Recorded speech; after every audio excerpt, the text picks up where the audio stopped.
Hello friends, आपका study with Kiran YouTube channel में स्वागत है। आज जो ये वीडियो हमारी केमिस्ट्री टॉपिक से रिलेटेड है। केमिस्ट्री के अंदर आज जो हम टॉपिक करेंगे वो है एटम एंड मॉलिक्यूल। ये केमिस्ट्री का बहुत ज़्यादा इंपॉर्टेंट टॉपिक है। इसको जो हम अच्छी तरह से 2 या 3 वीडियो में कंप्लीट करेंगे। ओके, तो let us start. Atom and molecule. Atom को पंजाबी में कहते हैं परमाणु और मॉलिक्यूल को कहते हैं अणु। ओके, एटम को कहते हैं पंजाबी में परमाणु और मॉलिक्यूल को क्या कहते हैं, अणु। ये एटम और मॉलिक्यूल के बारे में पढ़ने से पहले हम कुछ लाभ देखते हैं जो केमिकल कॉम्बिनेशन के हैं। रासायनिक संयोजन दे नियम, पंजाबी में इसे बोलते हैं रासायनिक संयोजन दे नियम। जिन्होंने पंजाबी में लिखना वो लिख लो, रासायनिक संयोजन दे नियम, लॉ ऑफ केमिकल कॉम्बिनेशन। ये जो इंपॉर्टेंट टॉपिक है, इसमें से एग्जाम में क्वेश्चन बन सकता है। तो फर्स्ट जो ला ये क्या है, लॉ ऑफ कंजर्वेशन ऑफ मास, पुंज सुरक्षण दा नियम। पंजाबी में क्या कहते हैं इसे, पुंज सुरक्षण दा नियम, law of conservation of mass. Okay, law of conservation of mass. ये क्या कहते हैं, ये क्या कहता है, ड्यूरिंग एनी फिजिकल और chemical change the total mass of product is equal to the total mass of reactant. क्या कहता है, ਜਦੋਂ भी कोई रासायनिक ਜਾਂ ਭੌਤਿਕ परिवर्तन ਹੁੰਦਾ है तो ਜਿਹੜੇ रिएक्टेंट ਹੁੰਦੇ हैं जिनसे हम रिएक्शन करते हैं ਉਹਨਾਂ ਦਾ ਪੁੰਜ ਅਤੇ जो हमारा प्रोडक्ट बनता है, उत्पाद होता है, उसका पुंज हमेशा बराबर होता है। कि जो हमारे रिएक्टेंट उनका मास और जो प्रोडक्ट बनता है उन दोनों का मास क्या होता है, इक्वल होता है। पंजाबी मास को बोलते हैं पुंज।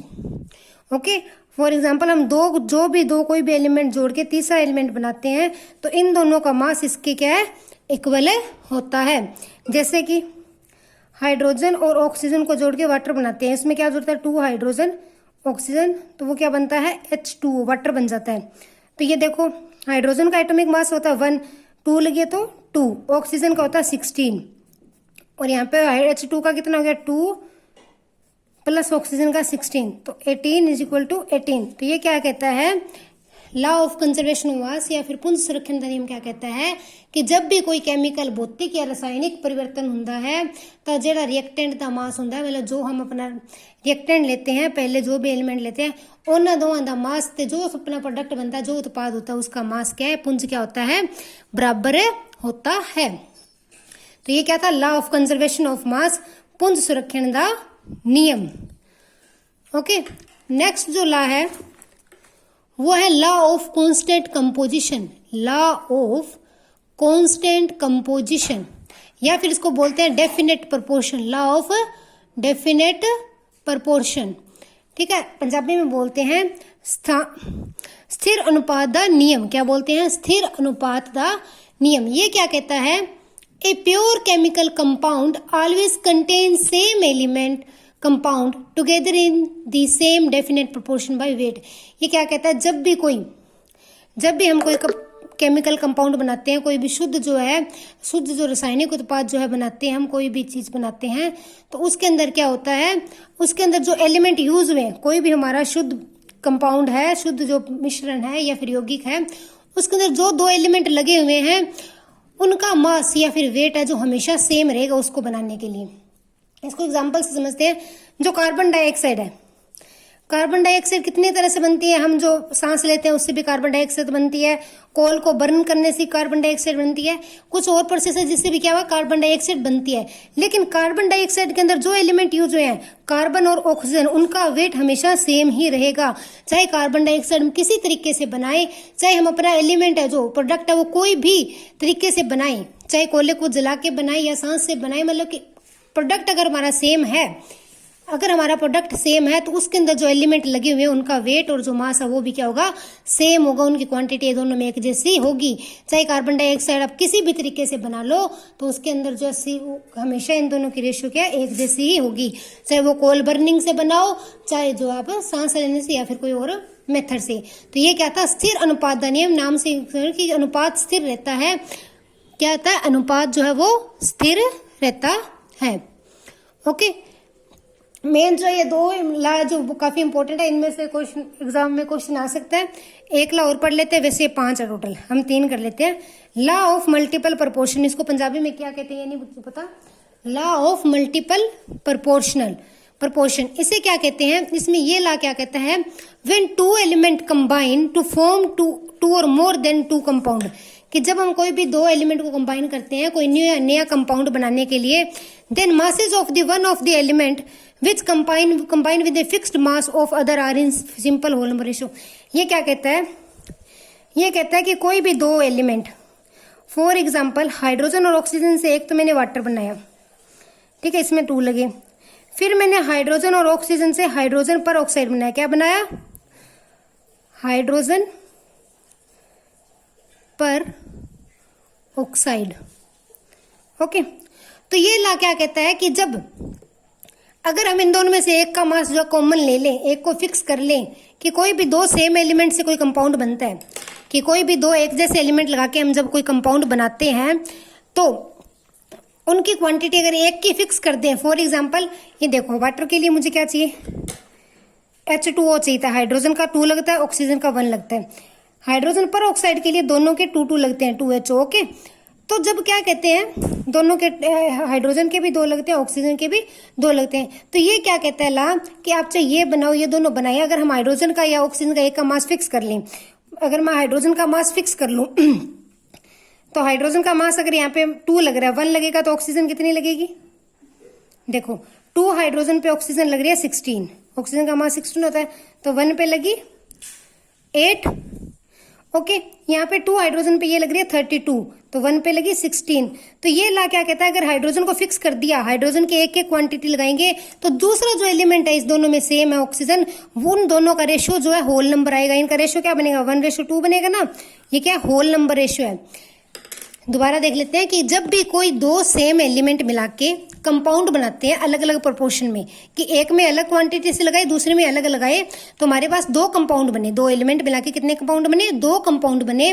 तो ये क्या कहता है कि अगर उनमें से एक एलिमेंट को फिक्स कर दें, उसकी क्वांटिटी फिक्स कर दें, तो जो हमारा दूसरा एलिमेंट है ना, वो दोनों जो कंपाउंड में लगा हुआ है उनका रेशियो होल नंबर रेशियो होगा, मतलब कि वो कोई ना कोई होल नंबर रेशियो में आएंगे, सिंपल रेशियो के अंदर आएंगे।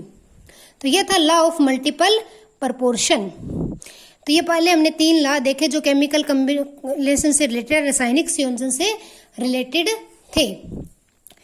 कोई भी केमिकल कॉम्बिनेशन होता है उसमें जो हम पार्ट लगाते हैं पहले, फॉर एग्जांपल H2+O लगा रही हूँ, तो ये दोनों मेरे पास रिएक्टेंट, और जो इनसे बनता है उसे क्या कहते हैं, प्रोडक्ट, उत्पाद। ओके, तो ये 3 लॉ थे, लॉ ऑफ केमिकल कंपोजिशन। अब नेक्स्ट हम देखते हैं एटम और मॉलिक्यूल क्या होता है। पहले देखते हैं एटम क्या होता है। एटम को पंजाबी में कहते हैं शायद परमाणु, क्या कहते हैं, परमाणु। तो एटम क्या होता है, the smallest particle of an, sorry video cut गई थी बीच में। तो एटम को पंजाबी में बोलते हैं परमाणु।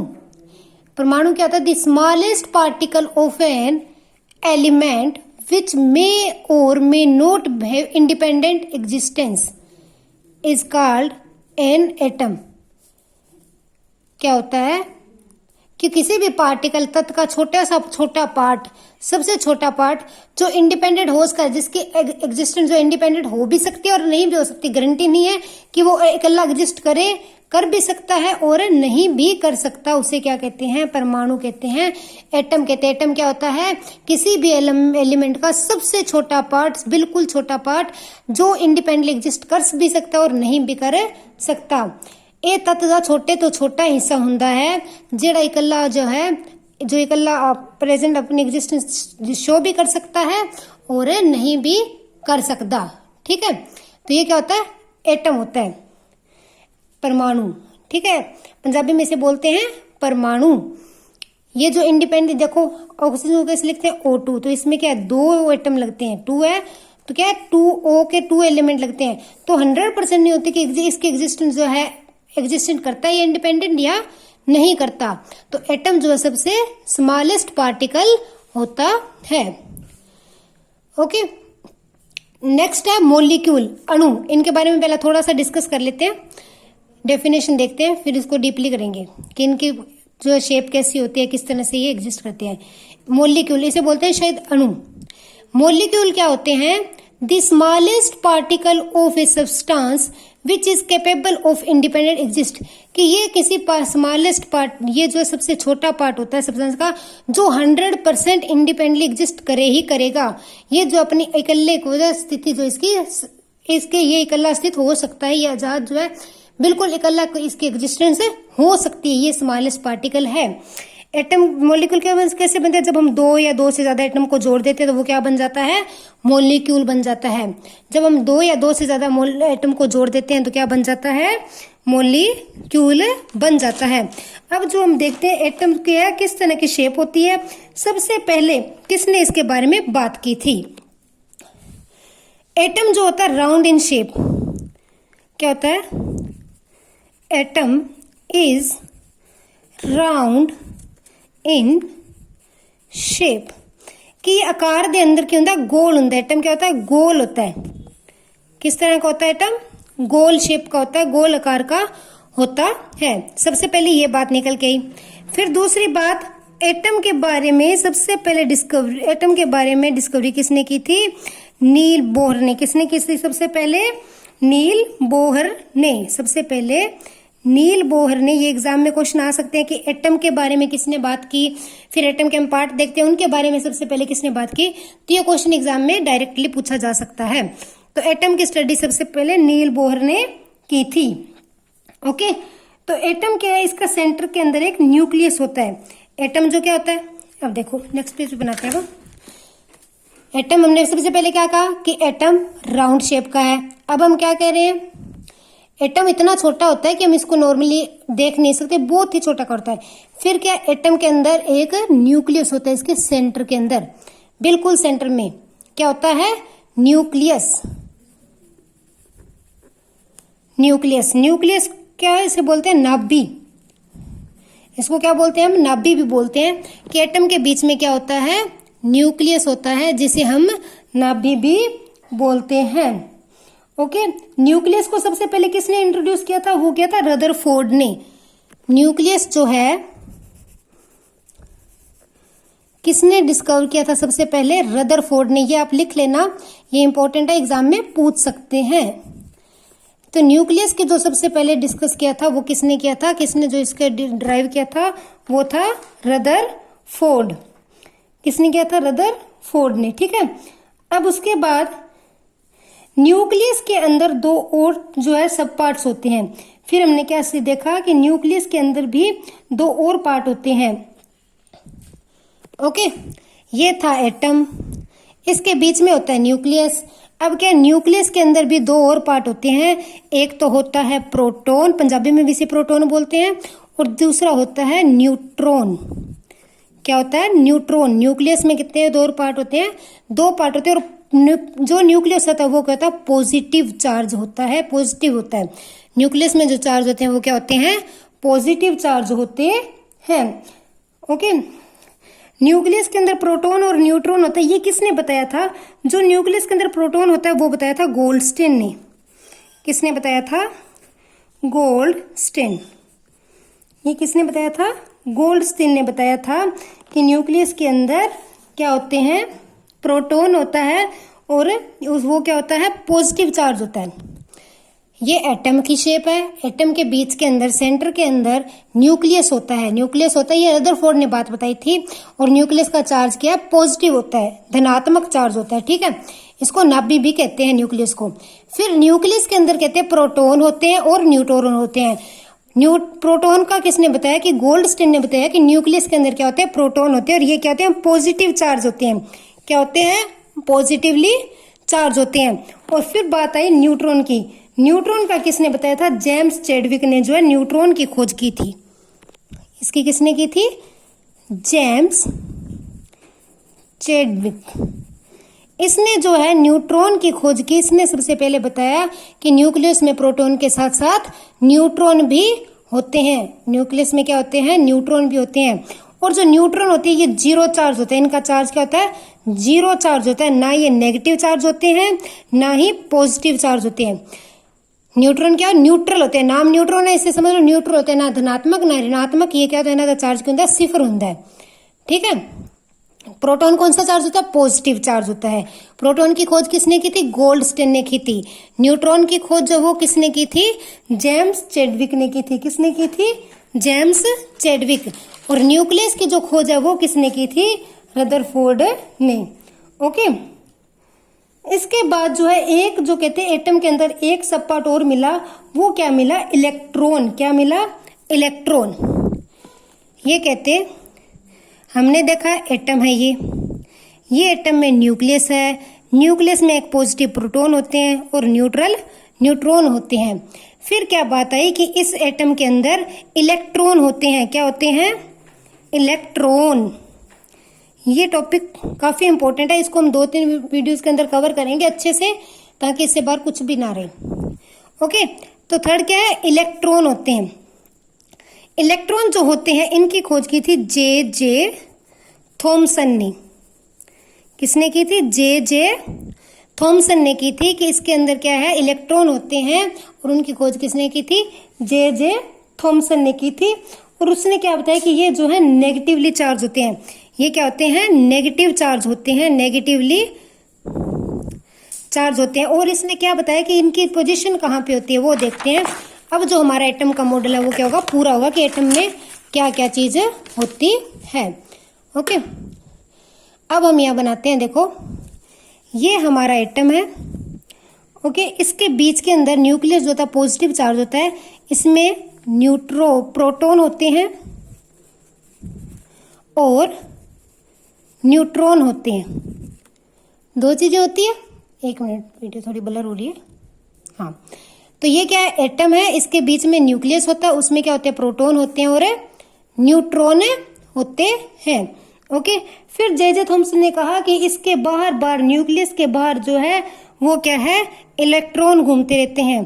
क्या घूमते रहते हैं? इलेक्ट्रॉन। जो न्यूक्लियस के बाहर है ना, इसके बाहर ऐसे सेल्स के अंदर इलेक्ट्रॉन घूमते रहते हैं। क्या घूमते रहते हैं? इलेक्ट्रॉन, जिसे हम ई से लिखते हैं। ये क्या होते हैं? नेगेटिवली चार्ज होते हैं। तो ये जो बाहर इनके सेल्स के अंदर जो है क्या घूमते हैं? इलेक्ट्रॉन होते हैं। तो अब एटम के अंदर हमने क्या देखा कि एटम की राउंड शेप होती है। नील बोर ने सबसे पहले इसकी बात की। एटम के बीच में जो है न्यूक्लियस होता है। ठीक है, एटम के बीच में क्या होता है? न्यूक्लियस होता है। फिर हमने देखा कि न्यूक्लियस जो है उसके अंदर प्रोटॉन और न्यूट्रॉन होते हैं। और फिर लास्ट में देखा कि जो न्यूक्लियस है इसके बाहर क्या है? इलेक्ट्रॉन भी घूमते हैं, जो कि नेगेटिव चार्ज होते हैं। प्रोटॉन क्या होते हैं? पॉजिटिव चार्ज होते हैं। और न्यूट्रॉन क्या होते हैं? नेगेटिव चार्ज होते हैं। तो ये था एटम। एटम की ये शेप होती है और इसकी ये सब पार्ट्स होते हैं। अब देखते हैं ये जो तीनों पार्ट है, प्रोटॉन, इलेक्ट्रॉन और न्यूट्रॉन, इनके चार्ज और मास के बारे में हम और बात कर लेते हैं। Okay, proton, electron and neutron. Punjabi में भी इन्हें प्रोटॉन, इलेक्ट्रॉन और न्यूट्रॉन ही बोलते हैं। मास और चार्ज, चार्ज को पंजाबी में चार्ज ही बोलते हैं, मास को बोलते हैं पुंज। ठीक है, मास को बोलते हैं पुंज। ओ सॉरी, मैंने इसके सामने लिख दिया, यहाँ पे लिखना था मास, चार्ज। ओके, इसको कट कर लेना। तो प्रोटॉन का सबसे पहले देखते हैं कि प्रोटॉन का मास कितना होता है। प्रोटॉन का मास होता है 1.6 इंटू 10⁻⁻27 kg। अब देखो इसका मास कितना कम है, कितना ज्यादा कम है। इतनी छोटी चीज को हम कैसे देख पाएंगे? 1.6 इंटू 10⁻⁻27 kg। अब इसका जो प्रोटॉन का चार्ज क्या होगा? पॉजिटिव होगा। क्या चार्ज होगा? पॉजिटिव। तो कितना होता है? 1.6 इंटू 10⁻⁻19 कूलम। ठीक है, तो इसका चार्ज कितना होता है? 1.6 इंटू 10⁻⁻19। अब देखते हैं इलेक्ट्रॉन का चार्ज की मास कितना होता है। इलेक्ट्रॉन का मास होता है 9.1 इंटू 10⁻⁻31 kg। 9.1 into 10⁻⁻31 kg। और जो इलेक्ट्रॉन का चार्ज है वो क्या होता है? नेगेटिव होता है। तो इसके आगे नेगेटिव साइन लगेगा। 1.6 इंटू 10⁻⁻19 कूलम।